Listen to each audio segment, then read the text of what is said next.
E aí, tudo bem? Que bom que você chegou até aqui. Seja muito bem-vindo ao canal oficial da Igreja CI. A mensagem que você vai assistir ou ouvir agora, ela é do nosso culto de jovens, o Tamo Junto, que acontece todos os sábados às 20 horas. Antes de liberar a mensagem, eu quero pedir para você deixar o seu like e se inscrever no nosso canal.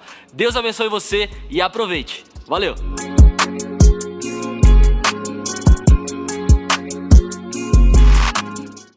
E como o Pedro já anunciou e já alguns já sabem, eu lidero um movimento universitário. E aí tem uma coisa diferente, porque tudo que você vai falar, tem alguém que estuda aquele assunto. Tudo que você vai trazer um ponto, alguém ali estuda. E aí é uma coisa interessante, que às vezes, quando a gente fala alguma coisa, a hora que termina a ministração, o pessoal vem, qual o livro que tu leu para falar isso daí? Acontece muito. E existe um princípio que nós temos e que eu queria compartilhar com vocês. Nós somos uma geração que todo mundo se sente na obrigação, embora ninguém está pedindo, de dar a sua opinião sobre todos os assuntos. E aí quando a pessoa ela não sabe sobre o assunto, ela faz uma pesquisa rápida no Google, ela vê algum influencer falando sobre algo, assiste um vídeo no YouTube, e ela acha que entendeu e já forma a tua opinião e já quer falar sobre. E o que acontece com isso? Nós somos uma geração que muita gente fala sobre tudo, mas quase ninguém entende nada. E o que nós temos como princípio? Não se apegue nas opiniões, mas analise e estabeleça fundamentos. Porque opinião, ela varia de pessoa para pessoa, mas fundamentos são verdadeiros. E por que eu estou falando isso para vocês? Porque quando a gente fala sobre saúde emocional, nós estamos falando de uma coisa que é um mal da nossa geração e é uma coisa séria. E não dá para você falar nesse assunto através de uma simples opinião. Nós precisamos realmente tratar com o cuidado e a seriedade que é. E sabe, quando a gente fica se apegando ou falando a partir do nosso próprio ponto de vista, a gente muitas vezes acaba sendo igual o jogador de sofá. Eu acho que os meninos vão entender melhor que isso. Tu está assistindo futebol no final de semana, e aí vai ter aquele lance que o cara passa, é ele o goleiro e ele chuta para fora. Aí geralmente, meu pai era muito assim, ele olhava e falava, cara, se fosse eu fazia esse gol. Que dia já falou isso daí? Aí a pessoa, cara, se fosse eu, a pessoa está crente que, cara, ela naquela posição ela fazia. Beleza, aí tu vai ver o cara jogar lá no Ferino. E aquele gol que ele fazia? Porque na prática, as coisas são diferentes. Na prática, na vida, nem tudo é como a gente idealizou. Nem tudo acontece como a gente formou. E sabe, o que eu queria compartilhar com vocês hoje? Eu falei sobre isso porque quando a gente fala de depressão, de ansiedade, de TDAH, de problemas psicológicos e emocionais, isso são problemas sérios e que não é uma palavra, uma palestra que vai te resolver.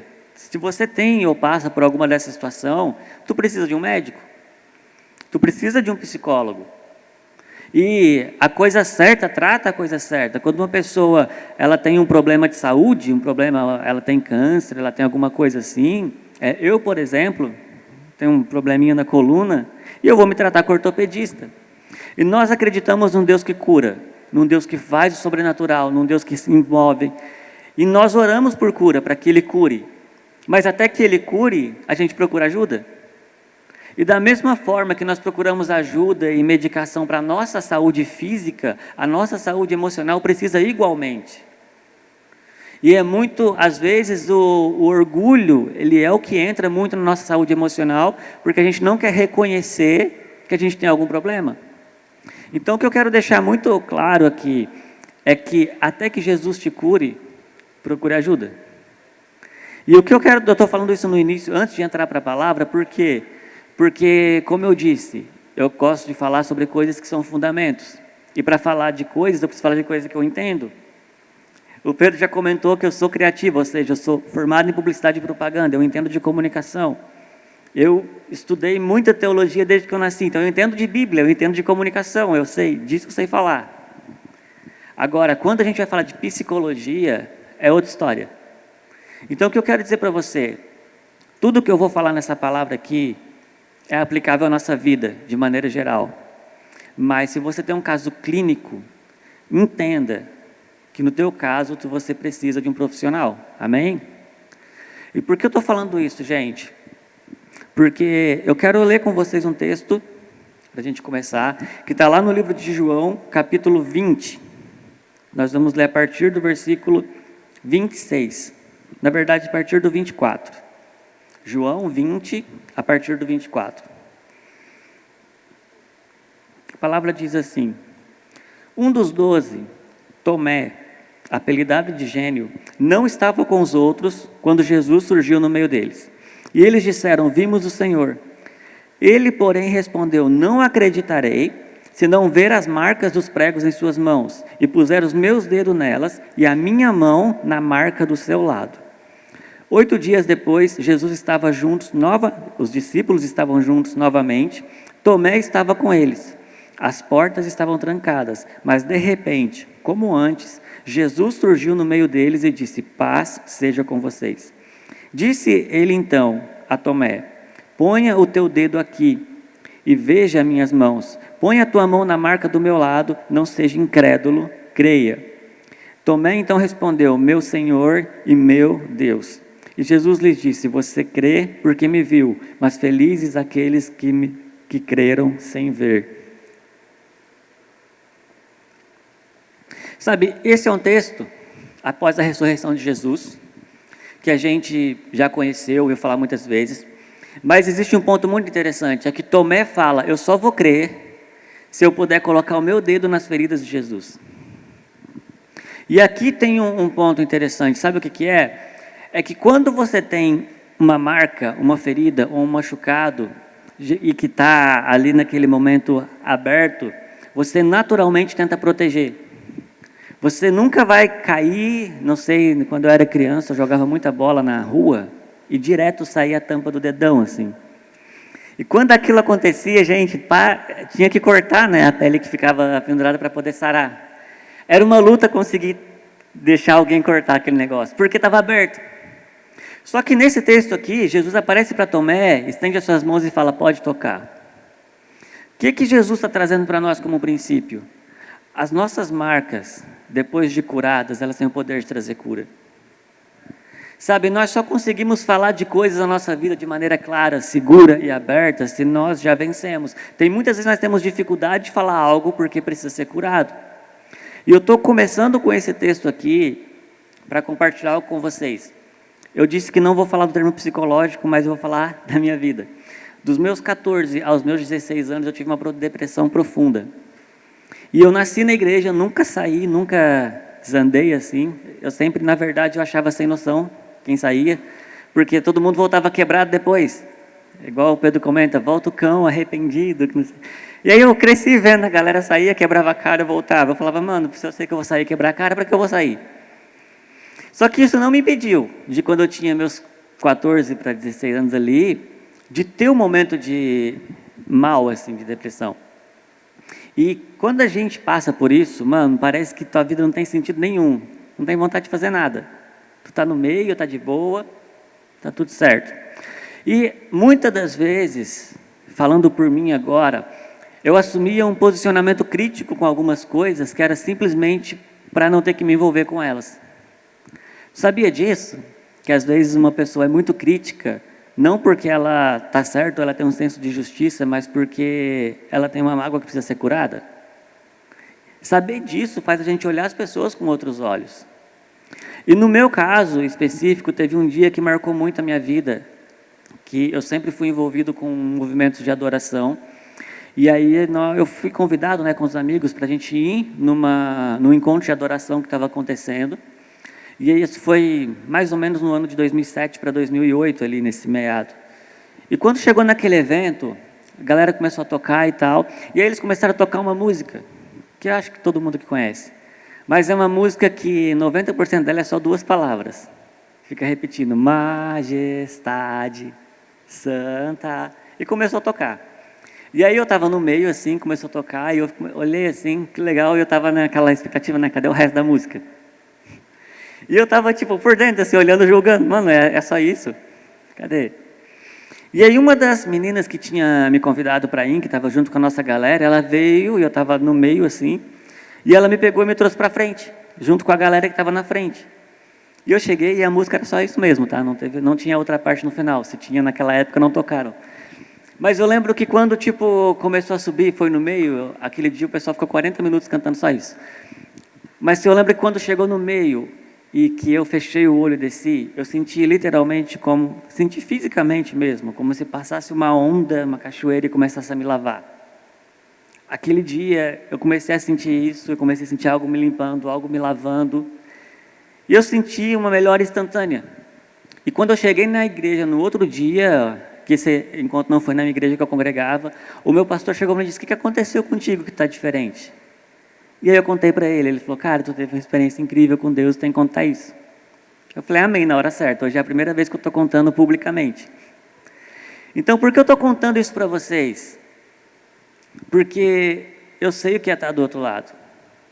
E Davi disse algo, Davi não, está em Salmo, né? Salmo 119, não sei se é a parte de Davi, mas diz o seguinte: foi-me bom ter sido afligido para que eu aprendesse os caminhos do Senhor. Sabe, Deus não tem prazer na nossa dor, Deus não tem prazer naquilo de ruim que nos acontece, mas nós muitas das vezes precisamos passar por essas situações para que a gente aprenda coisas que a gente não aprenderia de outra forma.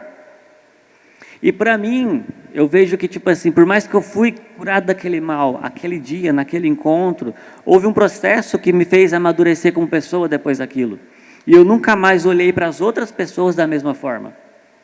Sabe, nós temos um mentor, o nome dele é Gilberto Araújo, um amigo que eu acho muito especial para mim, e ele costuma dizer uma coisa muito interessante: quem já bebeu um copo de lágrimas, nunca despreza um copo de água. Uma vez que você sabe o que é passar por algo difícil, tu nunca despreza a luta de outra pessoa. E você entende outra coisa, que Deus não despreza nenhum ponto do nosso coração. E sabe de uma coisa? O Rick Warren dizia algo no livro Uma Vida com Propósitos, que o nosso maior propósito nasce da nossa maior ferida. Às vezes aquilo que a gente mais está lutando contra é onde Deus mais quer nos usar. Sabe por quê? Porque depois que eu fui curado, eu entendi que Deus trabalhava em outras áreas. Eu me abri para Deus de uma forma que eu não havia me aberto antes. Porque o tipo de gente mais difícil de converter é quem nasceu na igreja. Porque as pessoas não entendem que Deus não tem netos. E mesmo que tu seja filho de pastor, sei que eu estou falando, você não é neto de Deus. E você pode ter nascido na igreja e não ter nascido de novo. E quando a gente nasce de novo, não é quando nós entendemos uma letra, uma teologia, uma regra, ou sabemos uma palavra, mas é quando o Espírito de Deus passa a fluir em nós através de tudo que nós fazemos. E eu pude me abrir para Deus de uma outra forma que eu não tinha feito antes, e Deus começou a me mostrar coisas que eu não via antes. E aí, algum tempo atrás, eu fui presenteado com um livro que a gente usa muito hoje, que é O Impostor que Vive em Mim. Eu fiquei com raiva porque eu comecei a ler, parecia que o escritor conhecia a minha vida. Não sei se já aconteceu com vocês. E aí eu entendi uma coisa interessante, é que às vezes nós, e eu já estou falando nós, porque eu sei que num culto como esse, a maior parte já é cristão. E se você não é ainda, não tem jeito, tá? Tu caiu aqui, Deus vai te pegar e já era. Tu não vai viver tua vida normal nunca mais.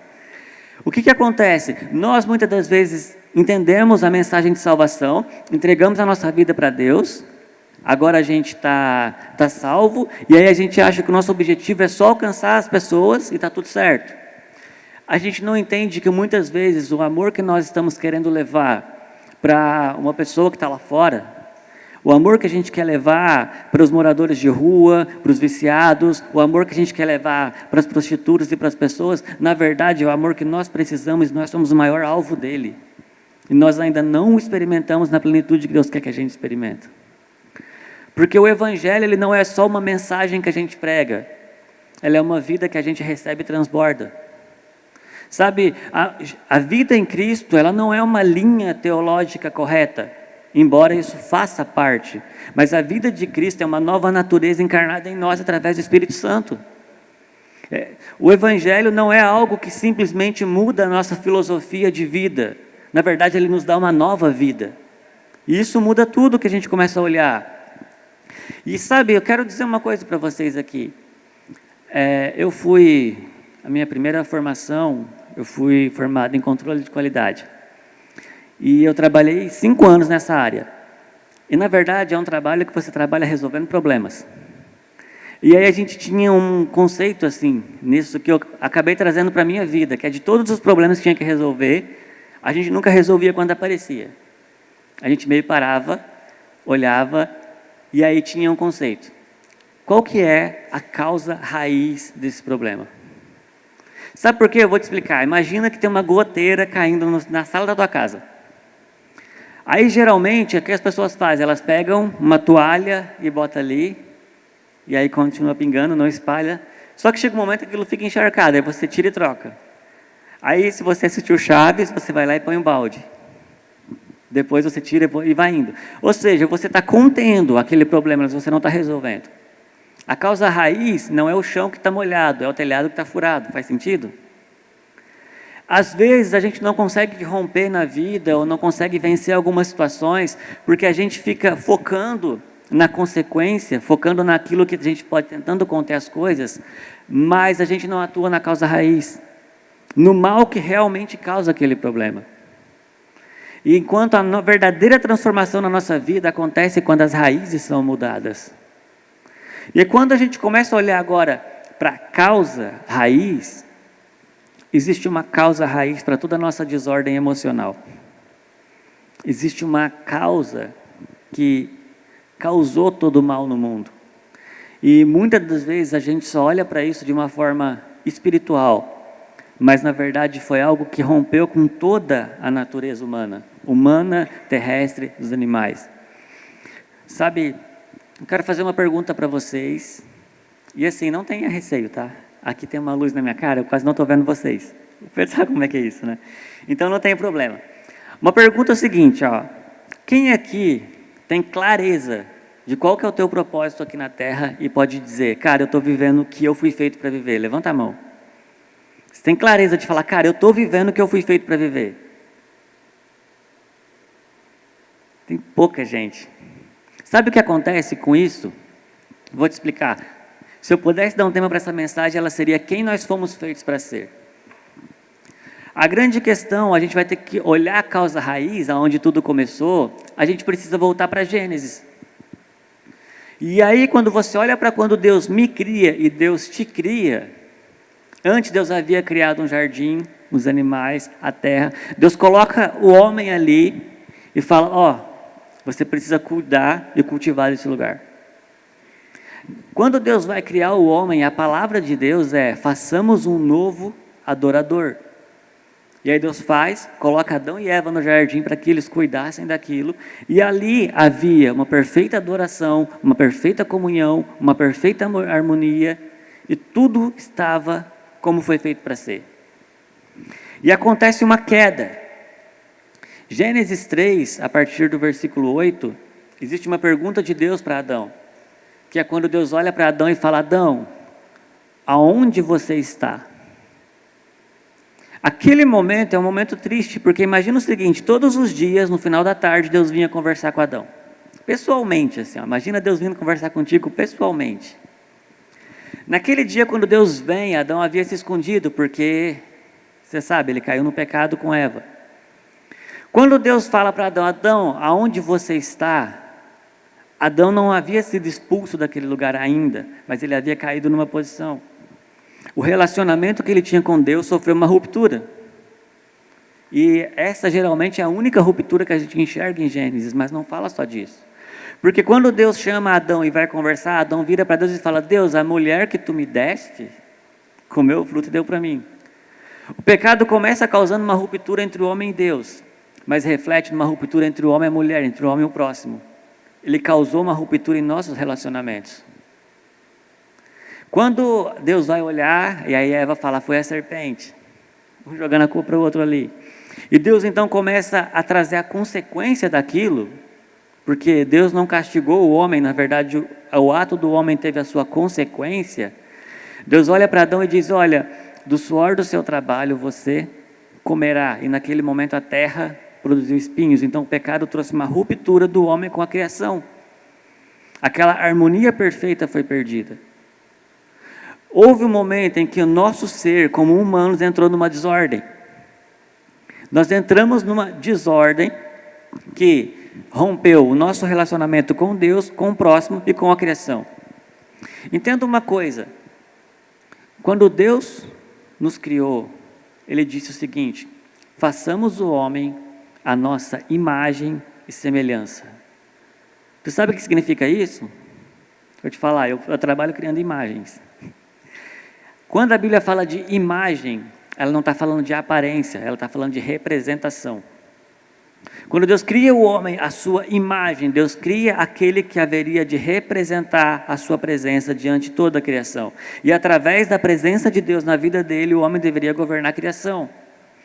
E quando a Bíblia fala de semelhança, existe uma coisa chamada de atributos. Existem atributos que são de Deus e que Deus presenteou o homem com eles.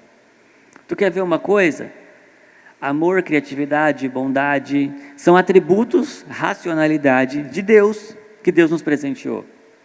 O pecado não tirou nenhum desses atributos do homem, mas corrompeu todos eles. Então, a pior ideia que você tiver, se você parar e começar a analisar com cuidado, você vai achar coisas boas nela. Isso não significa que é uma ideologia boa. Significa que é uma necessidade de tentar encontrar algo bom. Isso significa que é uma necessidade humana de tentar voltar ao lugar de origem. E às vezes a gente que está aqui, a gente entendeu que a gente foi salvo do pecado, que a gente não vai mais ter uma condenação eterna, e acha que a mensagem de Deus resume nisso. Mas aí eu quero te dizer uma coisa: o propósito de Deus para a nossa vida não mudou. Deus ainda quer fazer de nós quem nós fomos feitos para ser. Sabe, Deus não quer só tirar você daquele pecado, trazer para a igreja, e agora você é o certinho, está ok. Não, Ele quer restaurar você, o teu propósito, a tua existência. Só que nós, muitas das vezes, fechamos Deus numa caixinha da religião. E nós deixamos o seguinte: espera aí, eu ouvi muito isso quando eu era criança. Eu já fui na igreja lá, cantei, orei, jejuei, fiz a minha parte com Deus, agora eu vou ver minha vida. Já ouviu isso? A gente cria uma vida como se Deus ficasse num cantinho e eu posso fazer todas as outras coisas, porque aquela ali é a minha parte religiosa e o restante agora está ok.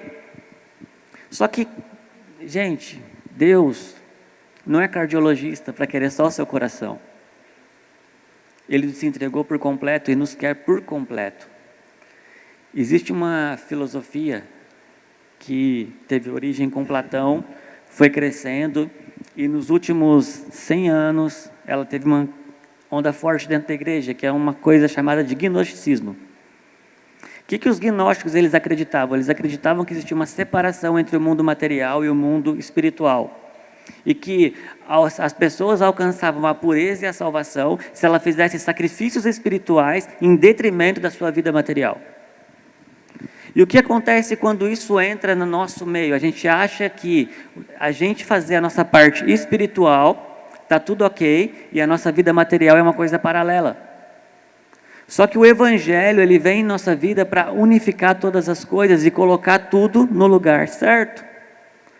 Quando a gente olha para Jesus, você vai ver o seguinte: quando Jesus ele vai ser entregue lá no Getsemane, os dias antes, quando ele chama seus discípulos de maneira íntima, Jesus fala uma coisa com seus discípulos. E eu tenho falado isso para a galera no Fire. Jesus olha para os seus discípulos e fala: a minha alma está profundamente angustiada até a minha morte. Vocês já leram isso na Bíblia?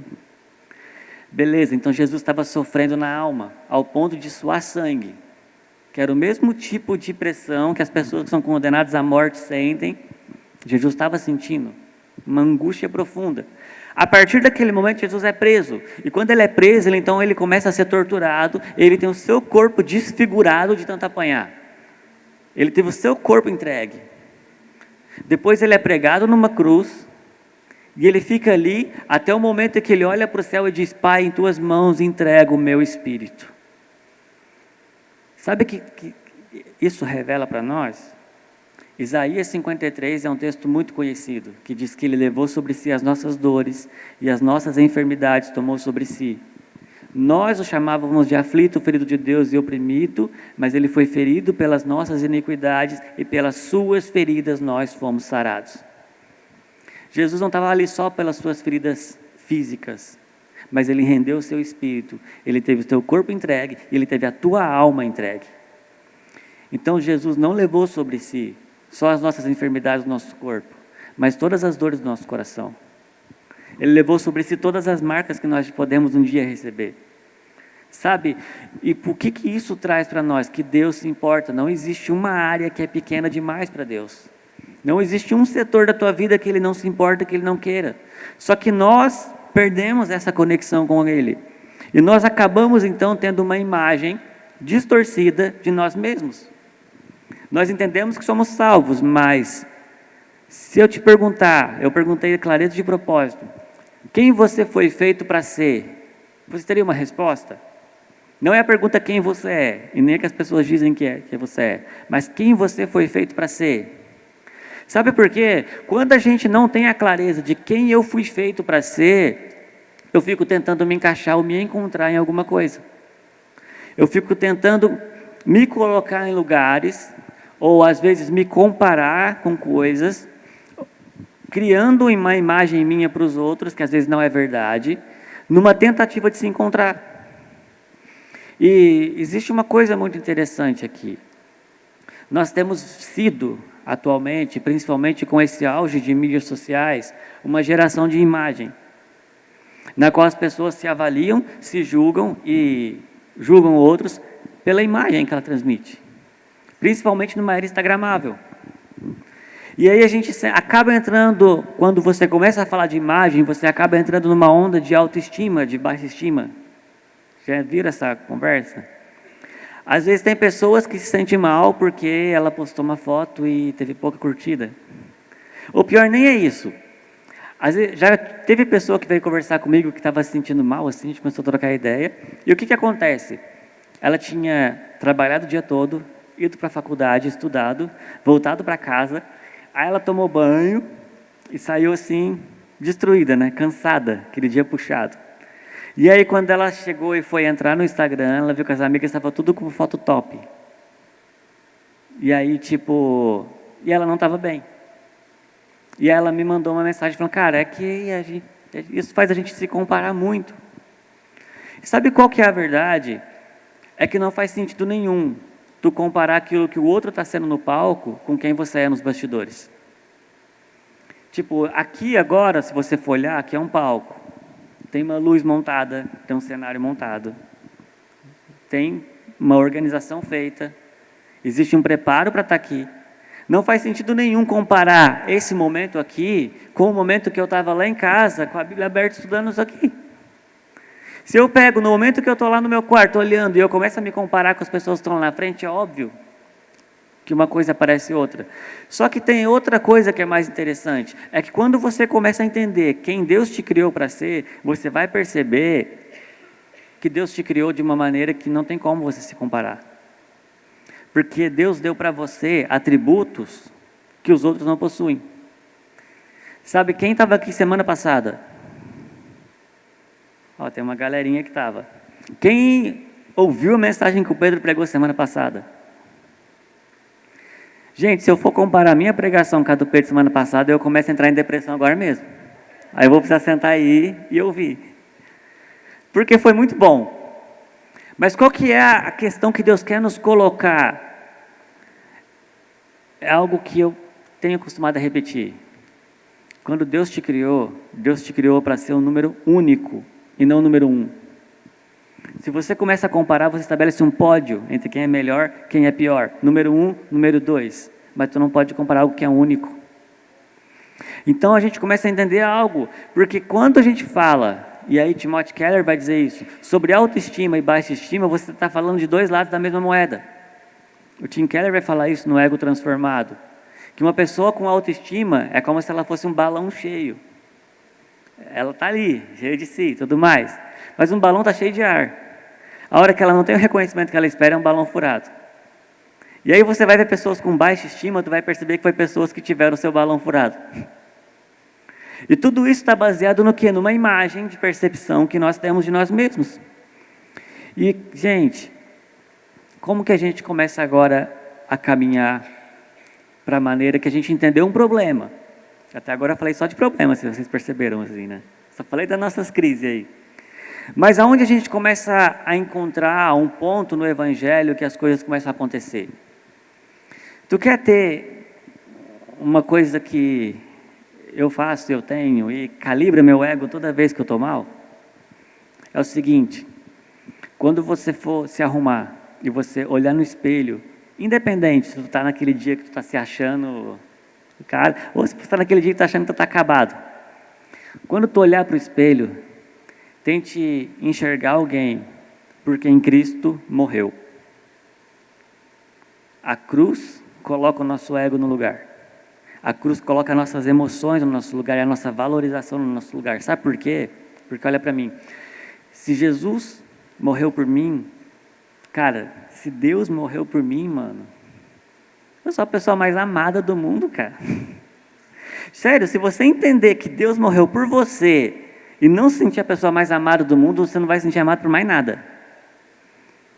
Se você olhar no espelho e não entender que, cara, Jesus morreu por você, isso cura qualquer coisa. Qualquer raiz de rejeição. Tu quer ter raiz de rejeição curada? Começa a pedir para Deus revelar para você o quanto Ele te amou naquela cruz. E é muito fácil a gente pegar essa parte e aí tua autoestima ser cheia de novo. Mas não trata de encher a bexiga, sabe por quê? Porque Cristo morreu por mim. E se eu entender que Deus morreu por mim, eu entendo que eu tenho um problema. Porque Spurgeon já dizia, se Cristo morreu por mim, eu não posso brincar com o pecado que matou quem mais me amou. Se Cristo precisou morrer por mim, é porque eu sou um pecador tenso. E se eu entendo que eu sou um pecador tenso, eu entendo que a bondade não é minha, é dele. E se eu entendo que ele morreu por mim, então eu entendo que o amor também não é meu, é dele. Então eu começo a entender que não é sobre ter uma autoimagem minha certa ou uma autoimagem minha correta, mas é entender que a minha imagem precisa ser restaurada àquilo que ela foi feita para ser, que é a imagem e semelhança de Deus para essa criação. Então, o que começa a transformar a nossa vida é começar a entender, cara, quem Deus te criou para ser? A sua imagem e semelhança. Ok, então a minha vida tem refletido a imagem e semelhança de Cristo? A nossa vida tem refletido essas coisas? Porque existe uma coisa. Quando nós não encontramos isso, muitas das vezes, os nossos relacionamentos, eles deixam de ser uma vida proposital e intencional e se tornam âncoras emocionais e pontos de fuga. Às vezes a gente quer ir para um rolê com a galera, não porque a gente quer estar com a galera e desfrutar daquela comunhão, mas porque a gente quer fugir da solidão que está no quarto. Existem pessoas que querem entrar no relacionamento, querem namorar alguma coisa, não porque eles entenderam o propósito de Deus de construir uma família, de edificar uma vida aqui, mas porque está se sentindo muito sozinho. Sabe, existe um poeta brasileiro, Fernando Pessoa, não é crente, mas devia ser. Mas ele disse uma coisa que faz muito sentido, que enquanto nós não atravessarmos a nossa própria solidão, a gente vai procurar outras metades que nos completem. Mas para viver bem a dois, antes é necessário ser pleno sendo um. Sabe qual que é a verdade?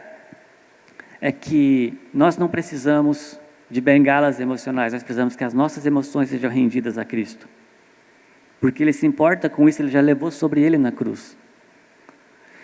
E novamente, eu volto a afirmar aqui, eu estou falando sobre processos da nossa vida que Deus faz, sobre processos que Ele me conduziu, e que naturalmente, se você tem um caso clínico, procure um profissional. Sabe por que isso é muito importante? Porque o Evangelho vem ressignificar quem nós somos por completo. Se você consegue olhar para a cruz e entender que ela nos ressignifica, isso nos coloca num outro lugar em Deus. Só que existe uma coisa que dá um sentido para a nossa vida, que dá um norte, é saber que a nossa vida em Cristo ela tem um propósito. Eu perguntei no começo da mensagem, quem aqui sabe que está vivendo o propósito que você foi criado? E poucas pessoas levantaram a mão. Sabe o que isso mostra?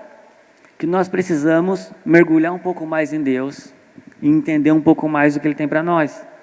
Porque existe uma palavra que eu tenho tido no meu coração e eu tenho soltado aos poucos nos últimos meses, que é o seguinte: a gente hoje, no Brasil, nós somos mais de 40% de cristãos evangélicos, certo?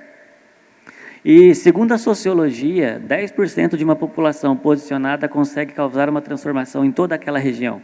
Não significa que todo mundo vai acreditar na mesma coisa, mas o que eles estão fazendo vai causar uma transformação em toda aquela cultura. Só que a verdade é que nós, muitas das vezes, limitamos o Evangelho, Jesus, Deus e o agir dele na nossa vida. Nós separamos apenas um canto da religião para Deus e deixamos as outras coisas meio que de lado. A gente pega só a mensagem de salvação, de que estávamos condenados pelo pecado e íamos para o inferno, Cristo morreu, agora somos salvos e ok, está certo, acabou aqui. Agora ele vai voltar e a gente vai para o céu. É verdade tudo isso. Mas existe um ponto na mensagem. Quando Jesus está com seus discípulos, está na Bíblia isso, tá? Tu pode ler. Só não vou abrir para não ficar abrindo muita coisa, que tem mais 2 textos ali. Mas quando Jesus está com seus discípulos, uma certa feita, um jovem rico vai até ele. Quem conhece essa passagem? Aí o jovem rico fala, bom mestre, o que eu tenho que fazer para herdar a vida eterna? Aí Jesus olha para o jovem e fala, vendo o que você tem, e dê para os pobres, depois me segue. Estou resumindo. Aí aquele jovem endurece o coração, sai de perto e vai saindo. Aí Jesus começa a falar, porque onde está o seu tesouro, também está o seu coração. Quem conhece essa passagem? Levanta a mão. Quase todo mundo. Tá. Agora, quem sabe o que os discípulos falam a partir desse momento? Alguém sabe? Quando isso acontece, a história não acaba aqui. Porque depois que Jesus fala isso, os discípulos olham para Jesus e falam, mestre, e quanto a nós? E nós que deixamos tudo para te seguir? E nós que abandonamos tudo para estar com você? Aí Jesus olha para aqueles discípulos e fala, não há ninguém que tendo deixado pai, mãe, filho, que nessa vida não receba 100 vezes mais e ainda receba a vida eterna.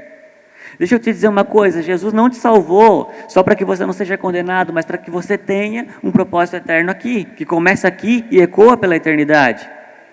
E eu quero ir agora para o ponto final da mensagem. Efésios capítulo 2, versículo 10. Aqui diz um ponto que é central para todos nós. Em Efésios 2, 10, vai dizer o seguinte, porque nós somos feituras de Deus, criados em Cristo, para as boas obras que Ele de antemão preparou para nós. Sabe, esse texto, ele é muito profundo para ressignificar tudo aquilo que nós somos em Deus. Sabe por quê? Porque quando ele diz que nós somos feituras de Deus, criados em Cristo, eu sei que alguns sabem, mas nem todos, mas a palavra grega no original ali é poema, que se você traduzir para o português, no literal, seria a palavra poema. E ali tem umas meninas que estudam letras, aqui tem o Alan que está acabando de lançar música. O que eu quero dizer com o pessoal de letras, o pessoal da música? Vocês sabem a dificuldade que é escrever um poema. Você compor algo, você parar e escrever e detalhar. Cara, a Bíblia fala que você é o poema que Deus escreveu. E a questão não é só isso, a questão é que ela dá um detalhe precioso. Se você for olhar para o Salmo 139, ele dá um detalhe de Deus escrevendo esse poema. O Salmo 139 diz o seguinte, olha só, a partir do verso 13, diz o seguinte, tu me formastes no meu interior e me tecesse no ventre da minha mãe, e eu te agradeço por ter me feito de um modo tão extraordinário. As tuas obras são maravilhosas, e disso eu sei muito bem, pois tu me observavas em segredo enquanto eu estava sendo formado, enquanto eu era tecido na escuridão. Os teus olhos me viram quando eu era apenas um embrião, e todos os meus dias foram escritos em teu livro, sem que nenhum deles ainda existisse. Como são preciosos os teus pensamentos ao meu respeito. É impossível numerá-los e eu não sou capaz de contá-los. Sabe, a Bíblia está dizendo que quando a gente era apenas ainda um embrião, Deus nos amou ao ponto de escrever um poema com toda a nossa vida nele. Se você ainda não sabe qual é o teu propósito, é só você perguntar para o Criador, ele já escreveu. Espera aí, então quer dizer que a minha vida foi predestinada? Tudo quem eu vou ser, quem eu vou casar, Deus já escreveu e vai acontecer? Mais ou menos. Que Deus escreveu está na Bíblia e esse era o seu propósito original. Isso era quem nós somos feitos para ser de verdade. Agora, se a gente vai viver isso ou não, depende se eu vou voltar para Efésios 2 ou não. Sabe por quê? Porque Efésios fala que nós somos a imagem de Deus criadas em Cristo para boas obras. Ou seja, a salvação não é pelas obras. Mas uma vez que eu sou salvo, existe uma vida proposital intencional para a gente viver. E Deus se importou com todos os detalhes para que isso acontecesse. Deus se importou com todo o cuidado para que tudo isso acontecesse. E Ele nos chama para voltar a ser o seu projeto original. E você começar a entender, cara, quem Deus te criou para ser, quem Deus te fez, isso literalmente muda qualquer coisa no teu coração. Isso muda qualquer coisa na tua vida. Isso muda qualquer percepção que você tenha. Sabe por quê? Eu vou te dizer uma coisa.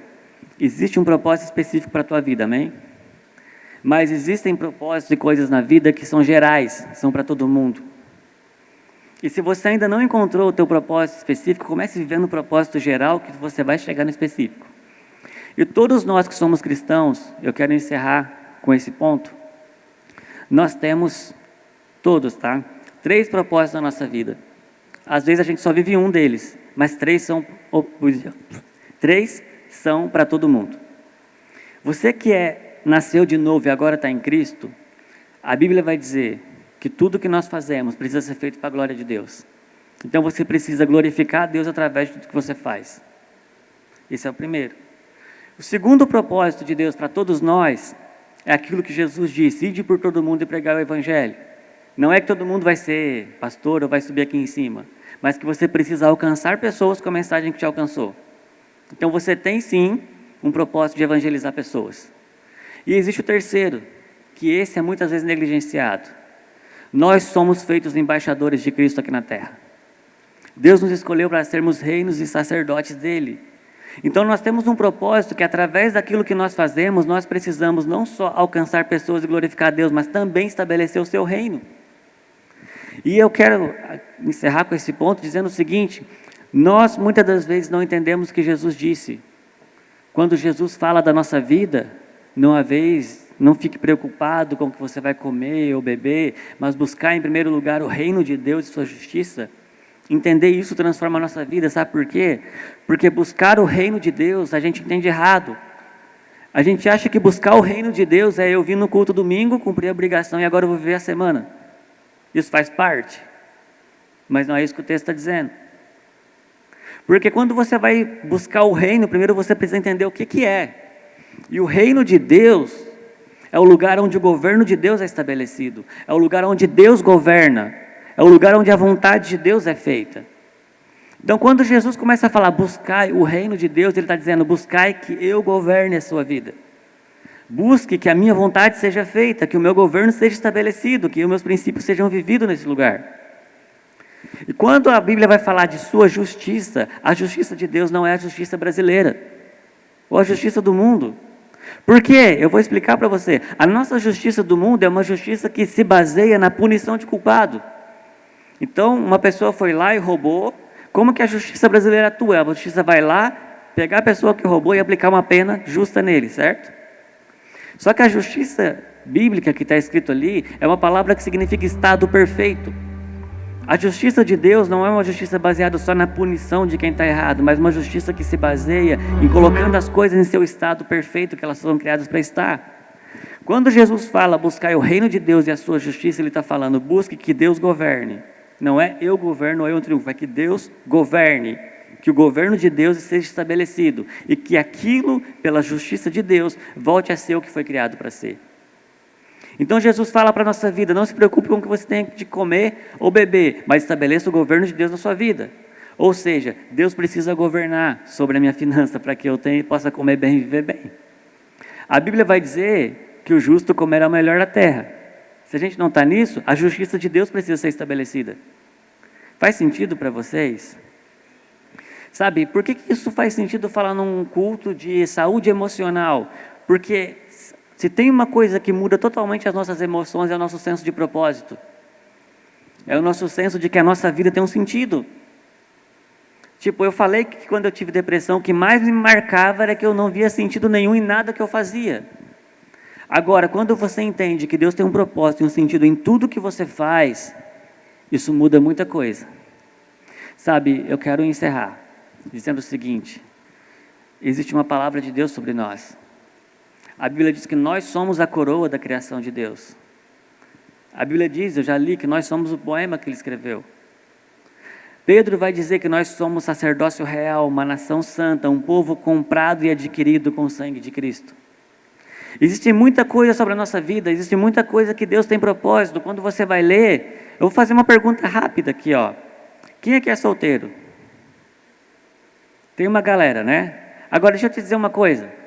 Quando você vai ler a Bíblia vai dizer o seguinte, que serão abençoados você, sua família, seus filhos e os filhos de seus filhos. Ou seja, nós ainda somos solteiros e Deus já tem promessa para os nossos netos. Se Deus fez questão de fazer uma promessa, por que muitas vezes tu não tem capacidade de abrir o teu coração para que Ele trabalhe nessa área? Sabe, quando você vai ler Deuteronômio nas bênçãos do Senhor, vai dizer que bendito serás no campo, bendito serás na tua família. Sabe, são todas as áreas. Só que a gente não vive porque às vezes a gente não abre isso para que Deus governe. Sabe, essa é uma noite em que Deus Ele quer ressignificar o nosso coração. Porque nós entendamos qual o propósito eterno que Ele nos trouxe. Porque nós, a partir do momento que você nasceu de novo, nós começamos aqui a viver uma vida que é eterna. E C.S. Lewis já dizia, tudo que não é eterno é eternamente inútil. Então eu não sei você, mas eu não quero viver uma vida sem sentido. Eu quero começar a construir aqui algo que vai ser gerado para a eternidade.